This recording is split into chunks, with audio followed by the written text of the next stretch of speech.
Hello everyone, this is Eric with Orplex Studios, and we are looking at the game Dumpster Plunge, which we have created, and I'm going to show you a little bit about that. Here is the box art, and here is the game board.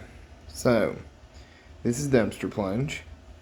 It is a game created by Orplex Studios. My friend Greg was one of the big pieces to this because he got this concept for a game. He was talking to me about it, and we started discussing it.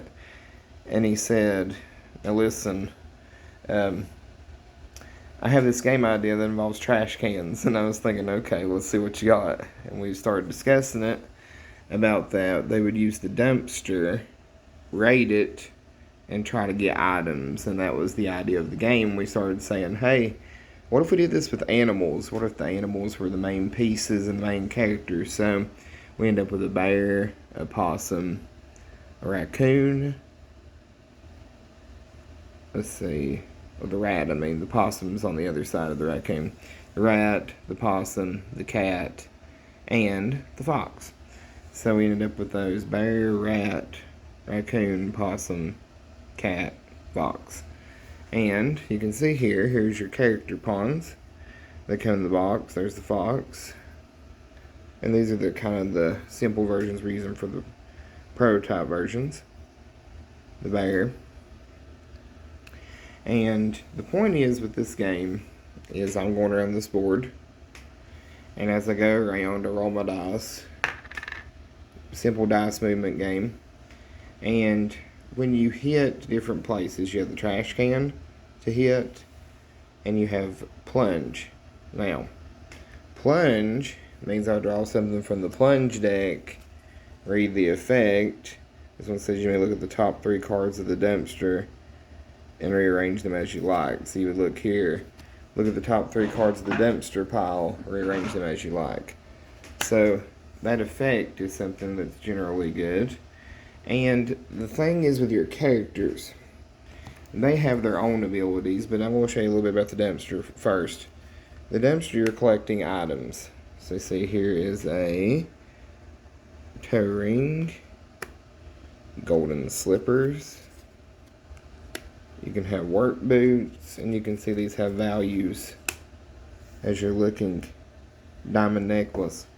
The point is, at the end of the game, is to have the most value in your items when you count them up. Generally, you go around the board 5 times. You can play 5 times, 10 times. It's kind of your play group's preference, but the general rules is 5 times around the board to decide who has the best items when you finish. Now, here are the character cards. Here's the raccoon. Hold him up here and let us look at him real good. Okay, the raccoon is a sneaky but stealthy character to play. It says at the bottom right here, once per trip, the raccoon can move forward or backward 2 spaces when moving. So if you was the raccoon, for instance, you could get moving, and let's say we roll, we get a 1, and let's say I don't want to plunge, I instead want the dumpster. I can use my ability and move forward 2 more spaces and get that dumpster. So the raccoon has that neat ability. Each one has an ability, so let's talk about the bear. The bear's ability is once per trip, bear may look at the top 3 cards of a dumpster he shares a space with. Choose one and put the others on the bottom of the pile. So that is really awesome, that he can pick through the dumpster and decide, hey, I want this item out of the top 3. The rat, once per trip, rat may look at the top card of any dumpster on the board and choose to put on the top or the bottom of the pile. So the rat doesn't have to share space with it. It can choose any place on the board and be able to affect the dumpster. The opossum, once per trip, possum can choose not to move a space this turn. So the possum could stick here and activate it again, not moving, and get the second activation. And also take more time to go around the board because you have to complete 5 trips, and that would give the possum more time. The fox, once per trip, when fox is within 2 spaces of another character, Fox may steal an item chosen at random. So that means the fox can actually steal from the other players, and that's pretty awesome. These, in fact, are double-sided, by the way.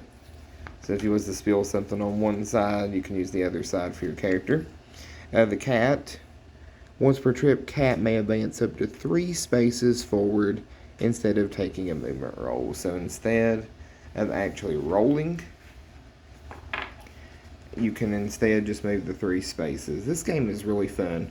It's one of those simple roll and go games.